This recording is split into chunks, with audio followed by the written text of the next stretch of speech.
곽부는 씩씩대며 양과를 노려보더니 또 말을 이었다.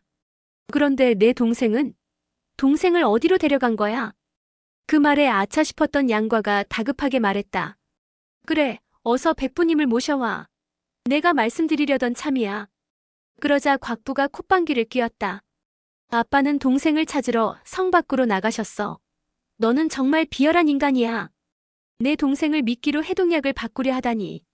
그래, 네 목숨만 중요하고 내 동생의 목숨은 아무것도 아니란 말이야? 그 말에 양과가 곽부를 똑바로 쳐다보며 말했다. 나는 아기를 데려와 백부님과 백모님께 안겨드릴 생각이었지. 결코 그 아이를 이용해 해독약을 얻으려 한 적 없어. 그럼 내 동생은 도대체 어디에 있는 거야? 이막수가 데려갔는데 그만 놓치고 말았어. 정말 부끄럽다. 하지만 내가 회복되면 반드시 되찾아올 거야. 그 말에 곽부의 얼굴에 비웃음이 떠올랐다. 이막수는 네 사백이잖아. 원래 동굴에 함께 있었지? 맞아, 내 사백이긴 하지만 우리 사부님과는 원래 사이가 안 좋아. 사이가 안 좋아? 그러면 어떻게 그 여자가 오빠 말을 듣고 동생을 데려가 해독약을 구해주기로 했을까? 양과는 벌떡 일어나 앉아 정색을 하고 외쳤다. 그런 말 하지 마. 내가 비록 군자는 아니지만 그런 생각은 품은 적 없어. 그런 생각을 품은 적 없다고. 네 사부가 직접 한 말인데 거짓말이라는 거야? 우리 사부님이 뭐라고 하셨기에? 곽부가 자리에서 일어나 양과의 얼굴을 가리키며 분노에 찬 목소리로 외쳤다. 네 사부가 직접 주백부께 얘기하더라. 네가 이막수와 황곡에 있으니 우리 아빠의 홍마를 너한테 빌려주자고. 그래서 내 동생을 데리고 빨리 절정곡에 가서 해독약을 바꾸게 하자고. 그 말에 양과도 지지 않고 대꾸했다. 그래, 우리 사부님은 그런 생각을 하셨어. 우선 네 동생을 데리고 가서 절정단을 얻고 보자고 했어. 하지만 그건 임시방편일 뿐이야. 게다가 네 동생을 해칠 생각은 전혀 없었어. 그리고 난 그럴 수 없다고 반대했고. 양과의 말이 끝나기도 전에 곽부가 계속 외쳤다. 내 동생은 태어난 지 하루도 안 된 갓난아기야. 그런 아기를 사람을 죽이고도 눈 하나 깜짝하지 않는 사람에게 데려다주고는 무슨 해칠 생각이 없었다는 거야? 이 양심도 없는 더러운 놈아. 어려서 갈 곳 없는 너를 우리 아빠 엄마가 어떻게 해주셨니? 너를 도화도로 데려가지 않았다면, 너를 키워주지 않았다면 너는 벌써 굶어 죽었을 거야. 그런데 네가 은혜를 원수로 갚아? 아빠 엄마가 몸이 좋지 않은 틈에 적을 끌어들여 내 동생을 유기해 가다니. 곽부가 마구 욕을 해대자 양과는 할 말이 없었다. 결국 답답함과 분노를 견디지 못하고 그만 정신을 잃고 말았다. 잠시 후 양과는 천천히 깨어났다. 곽부는 여전히 차가운 눈으로 그를 내려다보고 있었다. 아직 일말의 양심은 남아있는 모양이군. 네가 생각해도 너 스스로를 용서하기 힘들지. 얼음처럼 차가운 얼굴로 내뱉는 곽부의 말은 날카로운 칼날처럼 양과의 가슴을 후벼 팠다. 양과는 길게 한숨을 내쉬며 항변했다. 내가 정말 그런 마음을 먹었다면 왜 네 동생을 데리고 절정곡으로 가지 않았겠어? 그 말에 곽부가 가소롭다는 듯 콧방귀를 뀌었다. 독이 발작해 움직일 수가 없었나 보지. 그래서 네 사백에게 부탁한 거 아니야? 네 사부가 주백부에게 이야기하는 걸 듣고 내가 홍마를 감추어서 너희의 간교한 계략을 막지 않았다면 지금쯤 내 동생은 목숨을 잃었겠지. 그러자 양과가 설득을 포기한 듯 한숨을 내쉬며 말했다. 그래, 네 마음대로 생각해. 나도 더 이상 변명하지 않겠어. 그런데 우리 사부님은 어디로 가셨지? 그 말에 곽부의 얼굴이 조금 붉어졌다. 이런 걸 두고 그 스승의 그 제자라고 하는 거군. 네 사부도 나쁜 사람이야. 그러자 양과가 벌컥 성을 내며 일어나 앉았다. 네가 나를 욕하고 모욕해도 네 부모님 얼굴을 봐서 그냥 넘어가는 거야. 게다가 내가 말을 함부로 한 건 분명 잘못이니까 너한테 사과할게. 하지만 우리 사부님은 아무 잘못도 없어. 그러자 곽부가 비웃음을 날렸다. 네 사부가 뭐라고 헛소리를 짓거렸는지 알아? 참다 못한 양과도 곽부의 말을 비꼬았다. 글쎄, 우리 사부님이 뭐라고 하셨던 그분은 순수하게 한 말인데 네 마음이 비뚤어서 멋대로 왜곡했겠지. 그러자 곽부가 코웃음을 쳤다. 그 여자가 나한테 뭐라고 했는지 알아? 곽소저 관은 마음은 착한데 평생 고생만 했으니 잘 대해주세요라고 했어. 또 두 사람은 원래 천생연분이니 과가 나를 잊어도 조금도 원망하지 않을 거예요 라고 하더라. 그러고는 보검을 한 자루 줬는데 무슨 숙녀검이라나? 이게 너의 군자검과 한 쌍이라고 했어. 이게 헛소리가 아니면 뭐란 말이야? 곽부의 말에 양과는 뒤통수를 망치로 3개 얻어맞은 기분이 들었다. 소용녀가 어찌 그런 말을 했는지 알 수가 없었다. 잠시 후 양과는 의심의 눈초리로 곽부를 올려다보며 말했다. 거짓말. 우리 사부님이 그런 말을 했을 리가 없어. 네 말이 사실이라면 지금 숙녀검은 어디 있지? 만약 숙녀검을 내놓지 못한다면 너는 지금 나한테 거짓말을 하고 있는 거야. 그러자 곽부가 냉소를 흘리며 등 뒤에서 장검 하나를 꺼내 들었다. 검신이 온통 검은 것이 절정곡에서 가지고 온 숙녀검이 틀림없었다. 숙녀검을 보자 양과의 얼굴은 실망한 표정이 역력했다. 누가 너랑 짝이 되겠대? 그 검은 우리 사부님 거야. 네가 훔쳐낸 게 분명해. 그렇지. 곽부는 어려서부터 제멋대로 구는 성격이라 부모조차 언제나 그녀에게 양보하곤 했다. 게다가 무시 형제가 언제나 그녀를 떠받들고 상점 모시듯 했기에 언제나 기고만장했다. 그런데 그런 그녀가 도둑 취급을 받으니 화가 치밀 수밖에 없었다. 더구나 가만히 상황을 돌아보니 마치 자기가 양과를 붙잡아 시집 가려는데 양과가 계속 거절하는 모양새가 되고 말았다. 곽부는 화가 치밀어서 당장이라도 검을 뽑을 기세로 검자루를 거머쥐었다. 네가 사부를 그렇게 공경한단 말이지. 곽부는 질투의 화신이 되어 자신의 말이 앞으로 어떤 결과를 가져올지는 생각지도 못하고 반척쯤 뽑았던 숙녀검을 다시 칼집에 꽂아넣고 은근한 미소를 지으며 의자에 앉아 이야기를 시작했다. 네 사부는 얼굴도 예쁘고 무공도 높으니 정말 보기 드문 분이야. 그런데 행동거지가 단정치 못한 것 같더구나. 어찌 전진교 도사들이랑 암암리에 정을 통할 수 있니? 그 말에 양과는 어이가 없어 헛웃음이 났다. 네가 잘 모르나 본데 우리 사부님은 전진교와 깊은 원한이 있어. 그런 분이 어떻게 그런 일을 저지를 수 있겠어? 그러자 곽부가 비웃으며 말했다. 암암리에 정을 통했다는 것도 그나마 고상하게 표현한 거야. 때로는 여자로서 입 밖에 낼 수 없는 말도 있는 법이지. 양과는 점점 화가 치밀었다. 무슨 헛소리를 짓거리는 거야? 우리 사부님은 백옥처럼 순결한 분이야. 양과가 아무리 씩씩거려도 곽부는 눈 하나 깜짝하지 않았다. 뭐? 백옥처럼 순결하신 분이라고? 그런 사람이 어찌 도사와 그런 짓을 할 수 있지? 무슨 소리를 하는 거야? 자꾸 헛소리 짓거리면 그 입을 뭉개버릴 거야. 내가 내 귀로 직접 들은 건데도 잘못되었다는 거야. 얼마 전에 전진교 도사 7명이 아빠를 찾아왔었어. 마침 성안이 어지러운 데다 아빠 엄마도 몸이 좋지 않으셔서 만나지 못하고 주백부와 내가 손님들을 접대했지. 그래서 어쨌다는 거야? 화가 치밀어 이마에 푸른 힘줄이 돋고 두 뺨이 온통 벌개진 양과를 보고 곽부는 속으로 쾌재를 불렀다. 그 도사 7명 중에 조지경이라는 사람과 견지병이라는 사람이 있었지. 그래서 곽부는 가볍게 미소를 지었다. 주백부가 그들에게 잠자리를 마련해주고 나서는 더 이상 상관하지 않았거든. 그런데 밤중에 개방 사람 하나가 급히 와서 도사 2명이 방 안에서 검을 빼들고 싸우고 있다고 보고하더라. 양과는 더 듣지도 않고 코웃음을 쳤다. 견지병과 조지경은 원래 사이가 좋지 않으니 방에서 싸우는 것도 전혀 이상할 게 없었다. 나는 궁금해서 창밖에서 들여다보았지. 두 사람은 이미 칼싸움을 그치고 말다툼을 하고 있더군.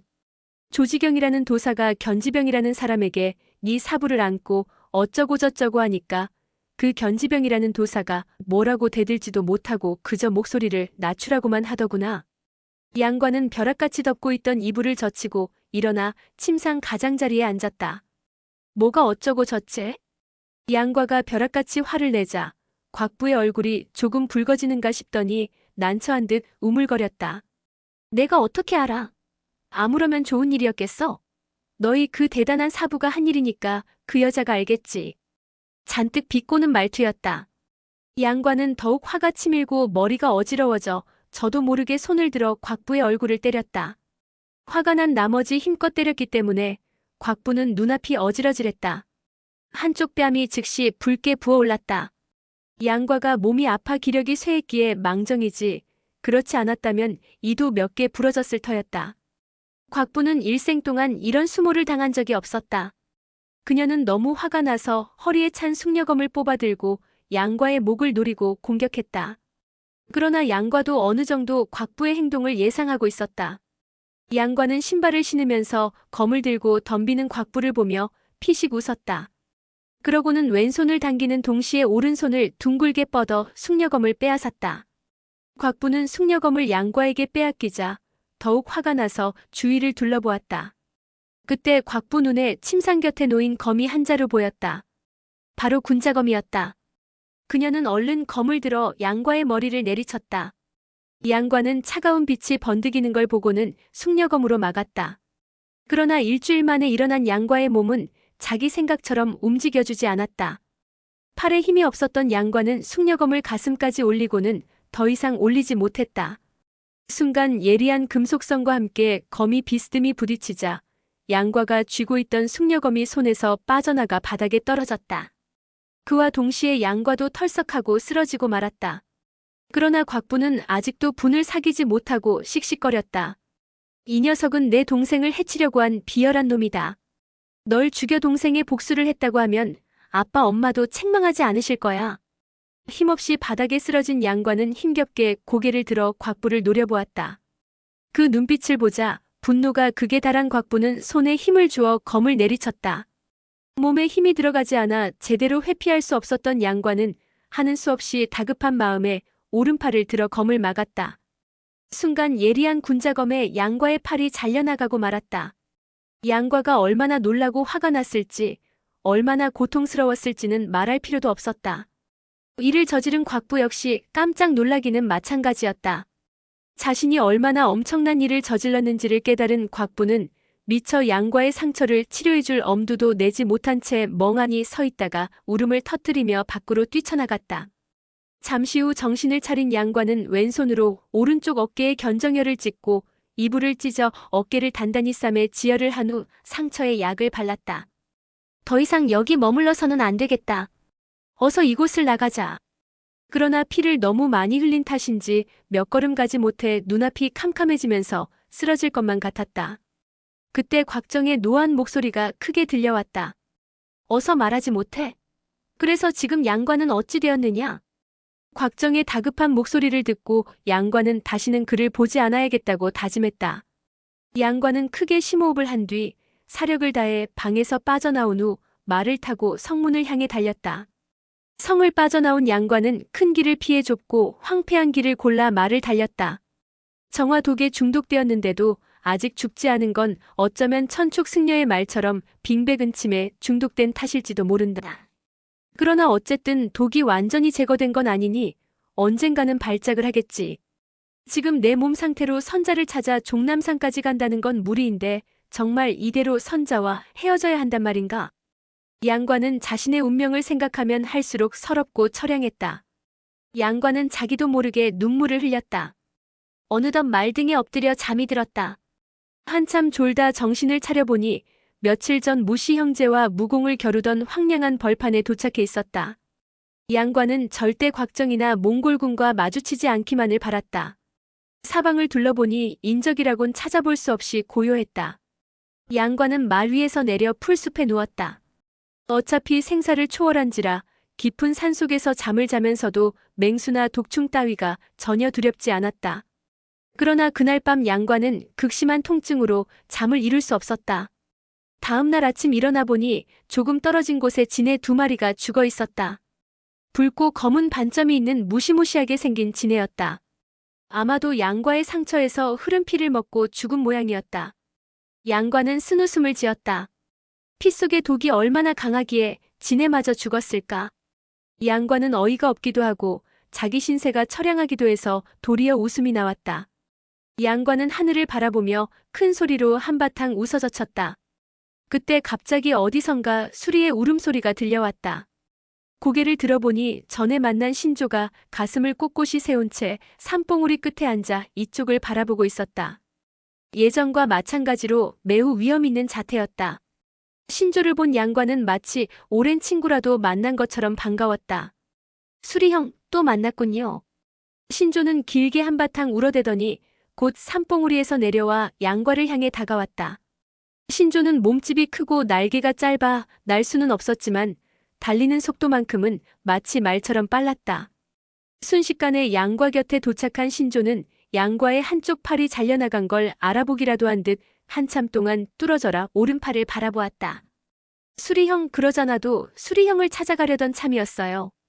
양과의 말을 알아들은 듯 신조는 두 눈을 껌뻑거리더니 곧 몸을 돌려 앞장서 걷기 시작했다. 양과는 말고삐를 끌고 뒤를 따랐다. 얼마 가지 않아 무슨 생각이 들었는지 신조가 갑자기 뒤로 돌더니 왼쪽 날개를 뻗어 말의 배를 쳤다. 그 힘이 어찌나 강한지 말은 비명을 지르며 도망쳐버렸다. 양과는 곧 그 뜻을 알아챘다.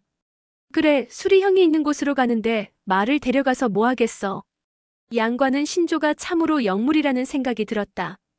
양과는 마구 다름질쳐서 도망가는 말을 바라보다 다시 신조의 뒤를 쫓았다.